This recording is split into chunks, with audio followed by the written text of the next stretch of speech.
आज हमें स्टार्ट करना है अपना next major unit which is heat and thermodynamics. Heat and thermodynamics काफ़ी इंपॉर्टेंट है। इंपॉर्टेंट होने की दो मेजर वजह हैं। एक तो क्योंकि इससे क्वेश्चंस आते हैं, काफ़ी आते हैं, और सेकंड जो कि एक्चुअली ज़्यादा इंपॉर्टेंट है वो ये कि जो क्वेश्चंस आते हैं वो बनते हैं। मतलब आपके लिए रिलेटिवली आप कह सकते हैं कि हाँ, मैकेनिक्स पोर्शन से, अगर मैकेनिक्स पोर्शन नॉर्मली लोगों को टफ लगता है तो मैकेनिक्स पोर्शन से रिलेटिवली डिफिकल्ट क्वेश्चंस होते हैं, लेकिन हीट एंड थर्मोडायनामिक्स एक ऐसा यूनिट है जिससे कि जो क्वेश्चंस आएंगे वो बन पाएंगे। उसकी सिंपल सी वजह है, जो क्वेश्चन सेट करने वाले को दिखाई दे रहा है अपने आसपास हीट एंड थर्मोडायनामिक्स के टर्म में, वही आपको दिखाई दे रहा है। मैकेनिक्स में वो क्वेश्चन सेट करने वाला बंदा पता नहीं क्या कुछ सोच लेगा, क्या कुछ देख लेगा और उस पर क्वेश्चन डाल देगा। लेकिन हीट एंड थर्मोडायनामिक्स में क्या है, आपको भी कोई मटेरियल दिखाई देता है, उसको भी कोई मटेरियल दिखाई देता है। आज तक हीट उसको भी नहीं दिखाई दी है और आपको भी नहीं दिखाई देगी। तो जो चीज़ें जो वो नहीं देख पा रहा है उन्हीं पर वो क्वेश्चन डालेगा। तो इसलिए जितना उसका सोचने का लिमिट है उतना ही आपके सोचने का लिमिट है। ये फ़र्क हो जाता है। मैकेनिक्स में वो बंदा क्या सोच लेगा, कौन सी गाड़ी को किस एंगल पर कहाँ फेंकेगा, किस चीज़ पार्टिकल को कहाँ उड़ाएगा, कहाँ पर किसे ब्लास्ट करेगा, कहाँ पर पार्टिकल कहाँ डिसइंटीग्रेट कराएगा, कहाँ पे किसको कोलाइड कराएगा, कोई आइडिया नहीं। बट हीट एंड थर्मोडायनेमिक्स में ऐसा क्या है, ना उसे आज तक हीट दिखाई दी है, ना आपको हीट दिखाई दी है, ना वो कुछ ज़्यादा ऐसा सोच सकता है, ना आप, लेकिन फिर भी जितना वो सोच सकता है आप तो उतना सोच ही सकते हो। ओके, सो इस टॉपिक को अच्छे से फॉलो कीजिए। जितने भी सिंपल रिलेशंस फॉर्मूले आएंगे उन सबको बस आपको फॉलो करना है, और आप बहुत ईजिली जेई में या अपने नीट में या इवन किसी ओलंपियाड में बहुत ईजिली आप स्कोर कर सकते हैं। Okay, so let's start. तो हमारा पहला वर्ड है यहाँ पर हीट। ठीक है, तो अभी इस लेक्चर में हम हीट के ऊपर ही डिस्कशन करेंगे। उसके बाद आगे वाले लेक्चर्स में फिर हम थर्मोडायनेमिक्स पार्ट में एंटर करेंगे। तो आपके सामने एक डायग्राम बनाया मैंने। यहाँ पर दो ऑब्जेक्ट्स हैं, एक ऑब्जेक्ट ए है, दूसरा ऑब्जेक्ट बी है। ये ए और बी आइडेंटिकल ऑब्जेक्ट्स हैं, मतलब जो भी इनका मास वगैरह सब कुछ सेम है, same material, everything like they are just copy paste of each other. बस एक फ़र्क है कि ऑब्जेक्ट ए का जो टेम्परेचर है वो T1 है, ऑब्जेक्ट बी का टेम्परेचर T2 है, और ऑब्जेक्ट ए जो है उसका टेम्परेचर T1 बी के टेम्परेचर T2 से ज़्यादा है। ओके, तो मेरा पहला सवाल आपसे है कि कभी अगर आपसे मैं पूछूं कि यार तुम्हारे बॉडी के अंदर कितनी एनर्जी है, क्या आप बता पाओगे कि आपकी बॉडी के अंदर कितनी एनर्जी है? आप ये कह सकते हो कि हाँ मैं एक्टिव फील कर रहा हूँ या मैं काफ़ी डाउन फील कर रहा हूँ, अभी टेम्परामेंट नहीं हो रहा है दौड़ने का या कोई हार्ड वर्क करने का। कभी आप बोलते हो नहीं अभी मेरे अंदर बहुत एनर्जी है, अभी मैं कोई भी टफ काम कर सकता हूँ। तो ये बहुत या कम ऐसे बात करते हो हमेशा, राइट? कभी नहीं कहते हो कि हाँ मेरे पास अभी इतना जूल एनर्जी है मेरी बॉडी में। ऐसा कोई मशीन नहीं है ना जो ऐसे आपकी बॉडी के ऊपर फिट किया जाए और बता दे कि आपकी बॉडी के अंदर कितनी एनर्जी है। तो ये एनर्जी चीज़ ऐसी है बॉडी के अंदर की है कि कभी आप इसको एग्जैक्टली exactly मेजर नहीं कर सकते हो। ओके, लेकिन टेम्परेचर एक ऐसा पैरामीटर है जिससे रियलाइज़ हो जाता है कि हाँ कब बॉडी थोड़ी गर्म है या कब बॉडी थोड़ी ठंडी है। फॉर एग्जांपल कभी आपकी तबीयत ख़राब होती है, आप फीवर चेक करते हो, राइट? तो फीवर चेक करते हो कैसे? थर्मोमीटर से चेक करते हो।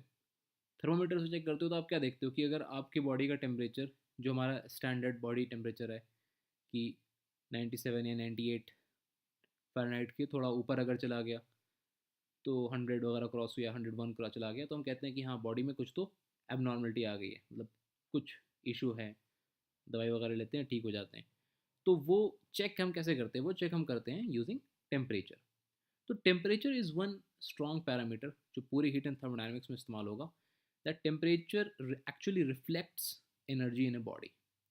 तो अगर दो आइडेंटिकल बॉडी यहाँ पर, एक बॉडी ए है दूसरी बॉडी बी है, बॉडी ए का टेम्परेचर ज़्यादा है, बॉडी बी का टेम्परेचर रिलेटिवली कम है, तो हम कह सकते हैं that energy in A is also greater than energy in B. तो ये बहुत इंपॉर्टेंट चीज़ है कि अगर ए का टेम्परेचर ज़्यादा है बी के टेम्परेचर से, ओके, तो energy of A is also greater than energy of B. ठीक है, तो ये चीज़ आपको बहुत इस्तेमाल होनी है पूरे हीट एंड थर्मोडायनेमिक्स में कि temperature is actually parameter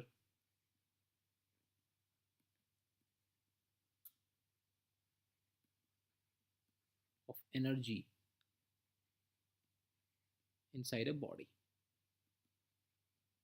okay, so ये बहुत इस्तेमाल होना है। इस चीज़ समझ लीजिए सिंपल, कि अगर कभी आपको दिख रहा है कि एक बॉडी ए है जिसका टेम्परेचर बॉडी बी के टेम्परेचर से ज़्यादा है, तो हम कह सकते हैं that energy of A is also greater than energy of B. Fine. अब देखिए मैंने क्या किया है कि इन दो बॉडीज़ को एक सिस्टम के अंदर, एक एक बाउंड्री के अंदर ऐसा इनक्लोज किया हुआ है।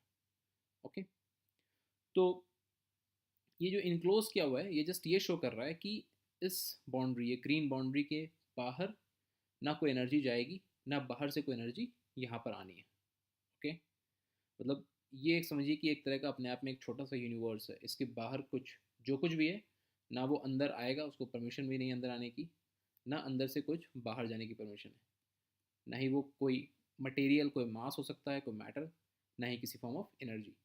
तो ऐसा करना क्यों ज़रूरी था? वो इसलिए ज़रूरी था ताकि जो भी इंट्रैक्शन होगा वो ए और बी के बीच में होगा।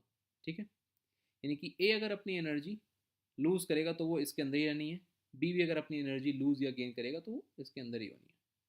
फाइन। तो ए और बी आपस में इंट्रैक्ट कर सकते हैं। अब अगर हमें दिख रहा है यहाँ पर कि energy of A is greater than energy of B, और हमने इनको ऐसे प्लेस कर दिया है क्लोज सिस्टम के अंदर, तो क्या होता है? हमेशा ये होता है कि एनर्जी की एक टेंडेंसी है that it wants to flow from higher level to lower level, यानी कि वो ए से बी की तरफ जाने की कोशिश करेगा।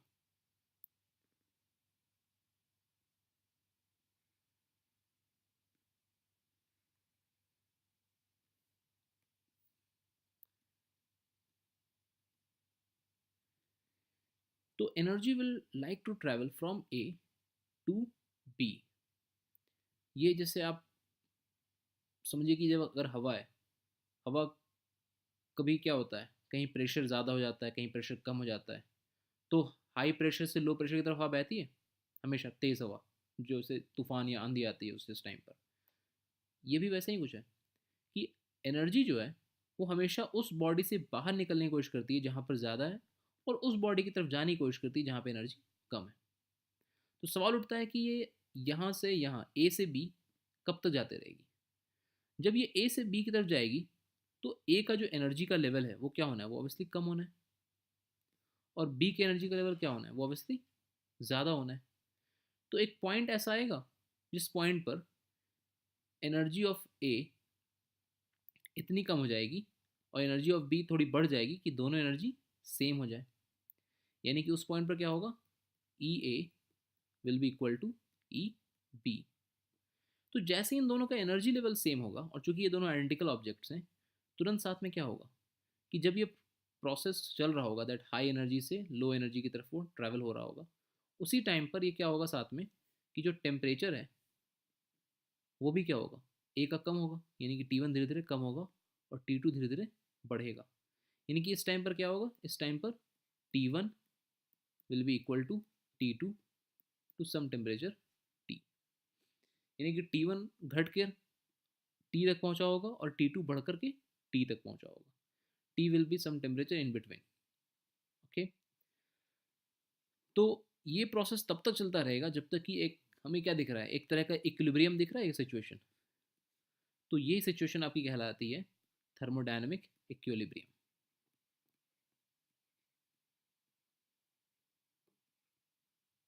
या थर्मल इक्विलिब्रियम।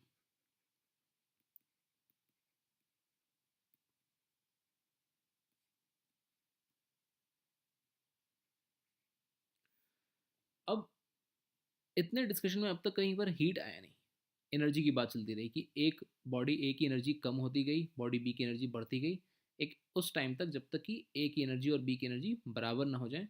और चूंकि जब एनर्जी बराबर हो गई और temperature is the parameter of energy, तो उस टाइम पे टेम्परेचर भी बराबर हो गया होगा। Where is heat my friends?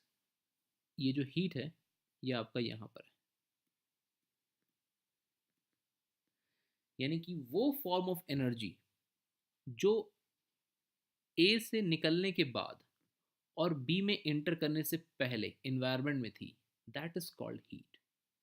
इस चीज़ को समझिए कि जब आपकी एनर्जी यहाँ थी तो वो आप कह रहे थे, उसको क्या कह रहे थे? उसको आप कह रहे थे ई ए। जब आपकी एनर्जी यहाँ पर थी इसको आप कह रहे थे ई बी। लेकिन ई ए धीरे धीरे कम हुआ, वो ई बी में ट्रांसफ़र हुआ। लेकिन जिस बीच में वो ट्रैवल कर रहा था फ्रॉम ए टू बी, उस फॉर्म ऑफ एनर्जी को हम कहते हैं heat. So my friends, heat is the form of energy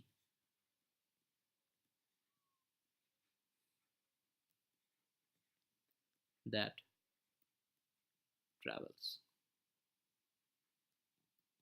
एक तरह का समझिए कि एनर्जी का ये ट्रांसपोर्ट मैकेनिज्म है ना, मतलब एनर्जी की ट्रैवल एजेंसी।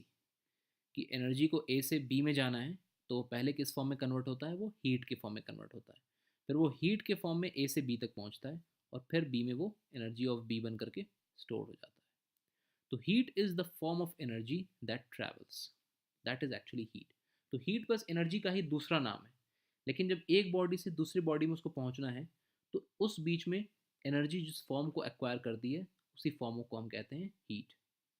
ठीक है, तो यही हीट का सिंपल डेफिनेशन है, that heat is the form of energy that travels. Heat की ज़रूरत कब पड़ती है? जब दो ऑब्जेक्ट ऐसे आपस में आ जाएं जिनमें से कि एक का टेम्परेचर ज़्यादा हो, दूसरे का टेम्परेचर कम हो, तो हीट हाई टेम्परेचर वाले से लो टेम्परेचर वाले में ट्रांसफ़र हो रही होती है। जब हीट ट्रांसफ़र हो रही है तो ऑब्वियस सी बात है, क्या होगा, एनर्जी ऑफ ए कम होगी और एनर्जी ऑफ बी बढ़ेगी। सिंपल है। तो यहाँ पर हम और एक मैथमेटिकली क्या कह सकते हैं, हम कह सकते हैं कि जितना भी ए से एनर्जी कम हुआ उतना ही बी में क्या होगा ना, क्योंकि कहीं बाहर तुमने सी लगा दिया, यानी कि जो भी ए से निकला वो सारा का सारा बी में पहुंचा। यानी कि जितना एनर्जी ए से निकला वो गया कहाँ, वो तो बी में गया। यानी कि जितना अमाउंट ऑफ एनर्जी ए ने लूज किया उतना ही अमाउंट ऑफ एनर्जी बी ने गेन किया। अब ये एनर्जी जो लॉस हो रहा है वो हीट के फॉर्म में हो रहा है, एनर्जी जो गेन भी हो रहा है वो भी हीट के फॉर्म में हो रहा है। तो हम सिंपली क्या कह सकते हैं एकदम सिंपल लैंग्वेज में कि heat loss equals to heat gain. ये हीट एंड थर्मोडायनेमिक्स का बहुत ही इंपॉर्टेंट रिलेशन है जिसको बहुत ज़्यादा न्यूमेरिकल में अप्लाई होना है, कि हीट जितना भी लॉस हो रहा है उतना ही हीट गेन होता है। यानी कि जितना एनर्जी ए लूज करेगा उतना ही एनर्जी बी गेन करेगा, है ना।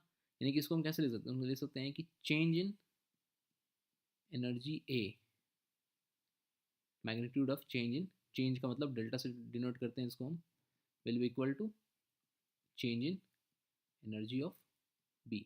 हमने क्या समझ लिया कि हीट जस्ट एनर्जी का ही दूसरा नाम है, वो फॉर्म ऑफ एनर्जी जो ट्रैवल करती है। तो आप उसको चाहे तो heat loss equal to heat gain कहें, या उसको कहें कि एक बॉडी की जो एनर्जी में चेंज आया है उतना ही चेंज दूसरी बॉडी में, एक में ऑब्वियसली क्या होना है, एक में वो डिक्रीज होना है, दूसरे में वो क्या होना है, वो इंक्रीज होना है।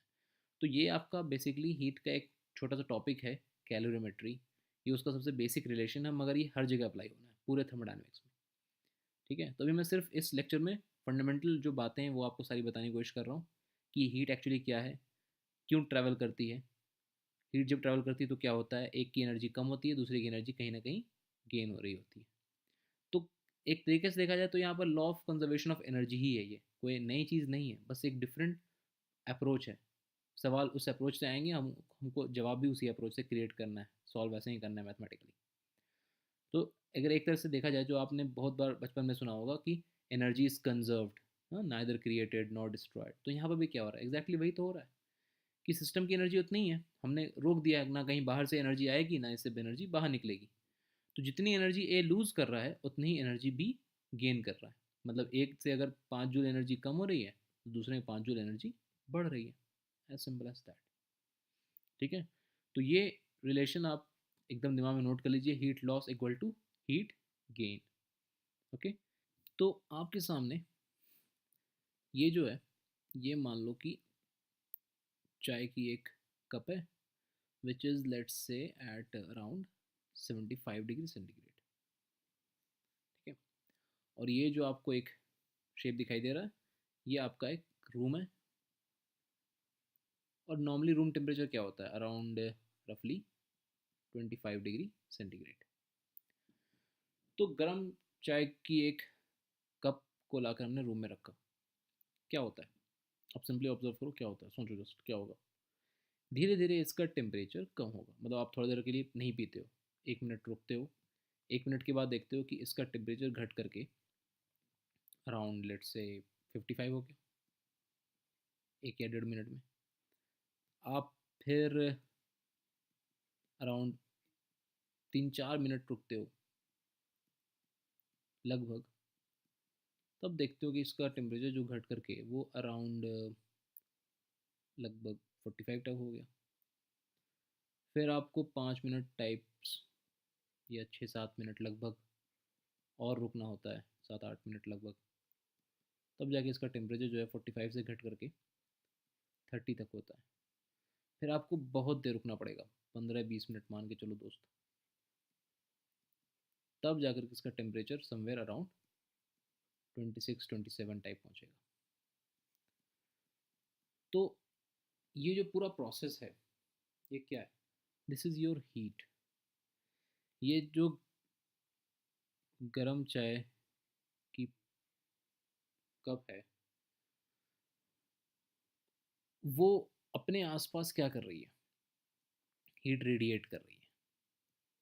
मैंने एक अंग्रेजी का वर्ड इस्तेमाल कर दिया, रेडिएट। इस पर पूरा एक चैप्टर है हमारा, इस पर काफ़ी सारे न्यूमेरिकल्स करने हैं, बहुत सारा डिटेल में इसको पढ़ना है। तो heat flows from high temperature to low temperature, हमेशा इसको याद रखें दिमाग में, that heat flows from high temperature to low temperature. तो ये हीट रिलीज करती है कमरे में, और खुद धीरे धीरे धीरे धीरे धीरे ये ठंडी होने की कोशिश करती है। तो फिर आपका कमरा क्यों नहीं गर्म हो जाता है? कभी ऐसा हुआ है कि कमरे में एक चाय की प्याली लाई और थोड़ी देर में कमरा गर्म हो गया? तो दोस्त, कमरा नहीं गर्म हो रहा है, उसकी सिंपल सी वजह क्या है? सिंपल से उसकी वजह है कि वो जो हीट निकलेगी वो एक छोटे से कप से निकली, थोड़ी सी अमाउंट ऑफ हीट वो पूरे कमरे में फैल गई, वो कहाँ जाएगी पता भी नहीं चलेगा।